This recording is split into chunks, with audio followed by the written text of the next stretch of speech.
E agora a gente vai falar sobre a guerra no Oriente Médio, porque o presidente dos Estados Unidos, Donald Trump, afirmou hoje que planeja declarar o Estreito de Hormuz como território americano em breve.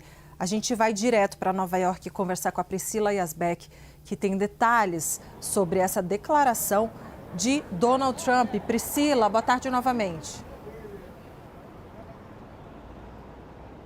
Oi, Débora. Boa tarde mais uma vez a você, ao Yuri, a todos que nos acompanham. O Trump participava de um evento na tarde de hoje no estado de Nova York, numa cidade aqui por perto, e ele disse então que o Estreito de Hormuz se transformaria em um território americano. Mas, Débora, não se sabe exatamente se essa foi uma fala retórica ou se o presidente Donald Trump estava falando sério, já que se de fato ele fosse adiante com algum tipo de plano parecido com esse, ele precisaria manter as tropas americanas no Estreito de Hormuz por um tempo indeterminado, e Donald Trump vem falando que não quer que o conflito contra o Irã se estenda por muito tempo. Durante essa fala, ele falou que os Estados Unidos têm o bloqueio do Estreito de Hormuz, que nenhum navio passa a menos que os Estados Unidos queiram. Lembrando que o Estreito de Hormuz era responsável até o início do conflito pela passagem de 1/5 do transporte de petróleo global. É por onde passam o petróleo de 6 países, os barris de petróleo de 6 países,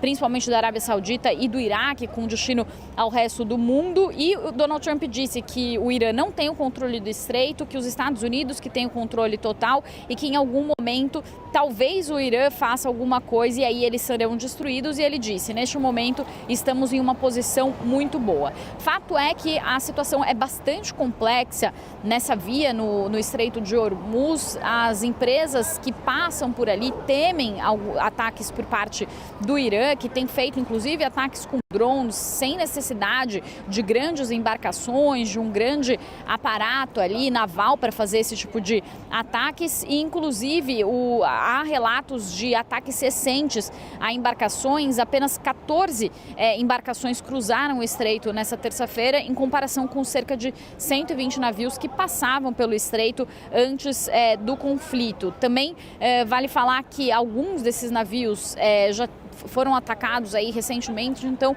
isso acaba trazendo uma pressão também no preço dos seguros que são cobrados dessas empresas que fazem o transporte pela região, com muitas delas então não se arriscando a atravessar e nem tentando, né, as rotas que, segundo o Irã, seriam rotas consideradas seguras. O Irã, para finalizar, diz que não vai abrir o bloqueio.